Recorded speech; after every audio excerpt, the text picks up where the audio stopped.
Fluksi I lartë turistik në vend ka patur një ndikim shumë të madh edhe në transportin ajror. Aeroporti ndërkombëtar I Tiranës ka njoftuar se vijon të shënojë rritjen e numrit e pasagjerëve që përpunohen aty.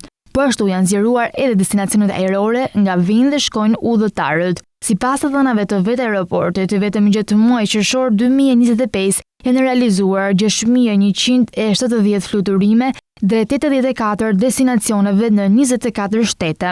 Ky volum lëvizjesh ka sill edhe përcjell nga aeroporti 999.688 pasagjerë për gjatë qershorit 2025. Këto të dhëna reflektojnë zgjerimin e rritit ajror që lidh Shqipërinë me pjesën tjetër të Europës dhe më gjerë, duke dhënë më shumë alternativa udhëtimi si pasagjerëve vendas, por edhe atyre të huaj. Ky muaj shënoi edhe rikthimin e disa destinacioneve të preferuara. Referuar të dhënave nga aeroporti ndërkombëtar I Tiranës, top 5 destinacionet më të kërkuara mbeten Milano, Londra, Roma, Bologna dhe Venecia.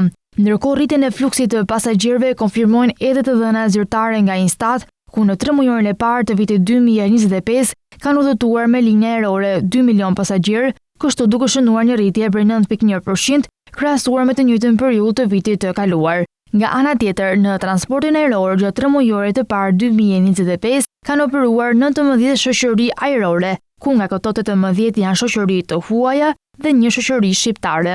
Në hapësirën ajrore shqiptare kanë fluturuar 65.146 avion, nga të cilët 79.5% të tyre zënunin mbi kalimeve. Këto shifra dëshmojnë rritjen e kërkesës për udhëtime.